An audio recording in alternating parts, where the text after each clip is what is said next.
Graça e paz, meus irmãos. Estamos aqui em mais um momento de fé com Manuel Costa. E eu venho trazer uma mensagem de Deus para a sua vida, mensagem que está no livro de Jonas, capítulo 1, que diz assim: E veio a palavra do Senhor a Jonas, filho de Amitai, dizendo: Levanta-te, vai à grande cidade de Nínive e clama contra ela, porque a sua malícia subiu até mim. E Jonas se levantou para fugir de diante da face do Senhor para Tarsis.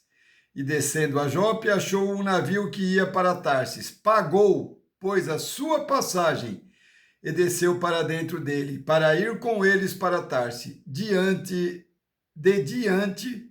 da face do Senhor. Amém, meus irmãos? Até aqui, até o versículo 3. Meus irmãos,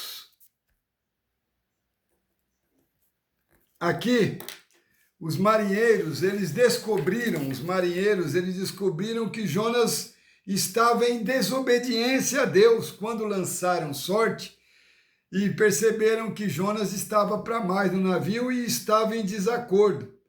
E decidiram jogar ele no mar, porque senão tudo ia naufragar, ia acabar a vida de todos. Eles já tinham jogado as mercadorias, as bagagens no mar para aliviar o peso do navio e não conseguiam entender até que viram que Jonas estava em desobediência e jogaram Jonas ao mar. Vocês conhecem a história. Logo ele foi engolido por um grande peixe.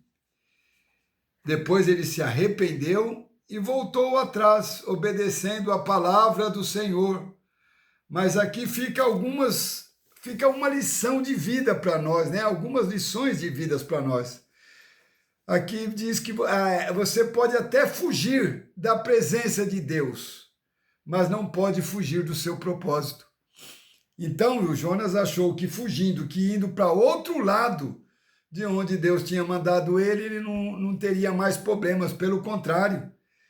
Quantas vezes a gente ignora o falar de Deus em nosso coração? Quantas vezes Deus fala, a gente finge que não ouve, ou realmente não ouve, porque o barulho do mundo está ensurdecedor, sabe? A gente não consegue desviar a atenção das coisas do mundo, sempre notícias alarmantes, sempre heresias, sempre coisas ruins acontecendo, tirando a nossa atenção.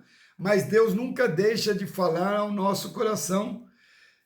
Você sabe que nós temos que congregar com os irmãos, porque o Espírito Santo fala ao meu ouvido uma coisa que não fala ao seu.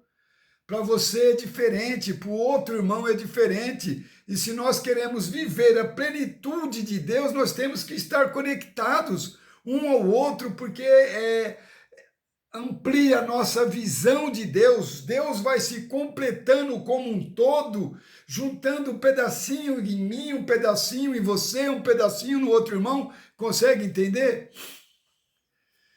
E a gente ignora a voz de Deus e por isso nós fugimos do nosso propósito e vivemos em tempestades constantes. Jonas fugia da voz, né, na voz de Deus, e tem gente que foge do chamado, não consulta Deus e acaba fazendo as coisas de forma erradas. E aí vem as consequências para a vida da gente, porque muitas pessoas acham, eu escolhi viver com Deus. Não, Deus escolheu te chamar, sabia do seu coração, sabia quem seria você nas mãos dele, o vaso que ele poderia usar. Entendeu? E a gente vem, mas não vem talvez com aquela convicção de que deveríamos vir.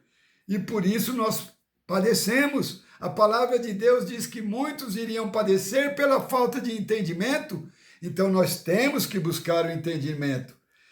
Uma vida fora do propósito de Deus é uma vida acompanhada de tempestades constantes. Você não vai ter paz enquanto você não entrar no propósito. Mas o irmão lá não é crente, o fulano não é crente, ele vive tão bem. Meu irmão, não se preocupa com a vida dos outros. Você está aqui buscando a sua salvação.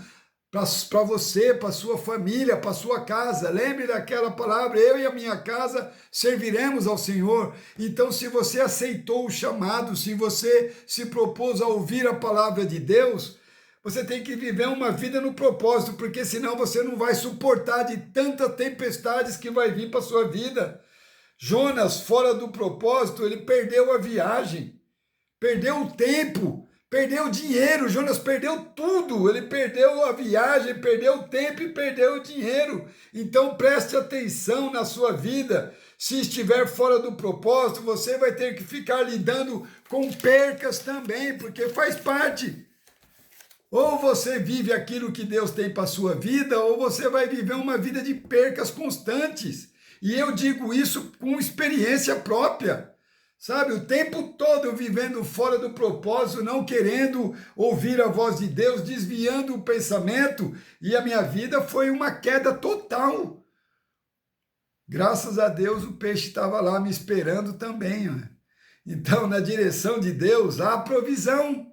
Entendeu? Se você está no caminho certo, existe provisão, existe recursos, existe solidez, as coisas se concretizam. Perigoso se conectar com pessoas que não têm propósito, pois você vai viver as tempestades deles. Quantos Jonas não tem por aí, meus irmãos? Eu fui um Jonas que levei tempestade não só para mim, mas para minha família, para minha casa, para outras pessoas, porque eu vivia tempos tempestuosos.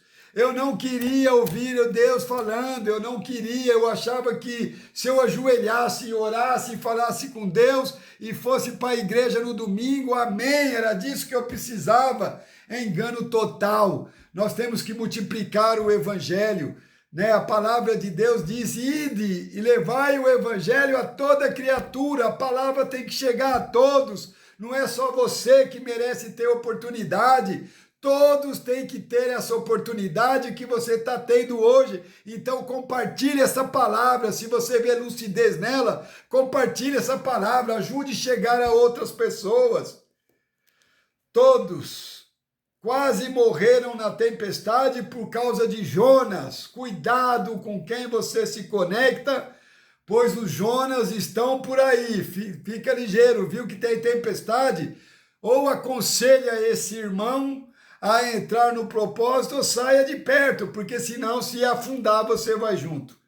E eu quero te falar um grande segredo: o grande peixe não foi castigo, e sim providência divina. Você já prestou atenção? Naquele momento, Jonas foi redirecionado ao propósito. Deus enviou o peixe, aonde Jonas teve tempo de pensar, se arrepender e redirecionar a vida dele. Então, meus irmãos, esse peixe que te engoliu é o útero da misericórdia de Deus na sua vida. Preste atenção nessa palavra. Esse peixe que está te engolindo agora é o útero da misericórdia de Deus na sua vida. Você está sendo redirecionado por Deus para prosseguir nesse propósito, no seu propósito, na sua vida. Lembre-se, obedecer é melhor do que sacrificar. Obedeça a Deus, tenha uma vida obediente, uma vida de obediência, e você vai ver as coisas mudarem na sua vida. Você tem o livre-arbítrio, escolha fazer o que você quiser, mas nunca lute contra o propósito, pois ninguém vence lutando contra ele, meus irmãos, amém? Ninguém vai vencer.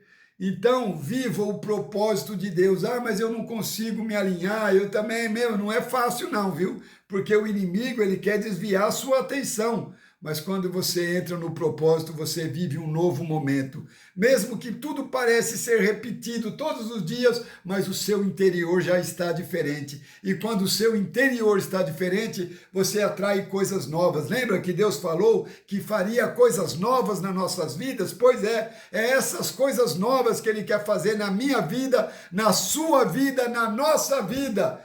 Então vamos servir a Jesus, ser obediente, prestar atenção no que Deus fala e viver o propósito para as nossas vidas, em nome de Jesus, amém? Paz, saúde e prosperidade. Até a próxima, se o Senhor assim nos permitir. Deus seja louvado.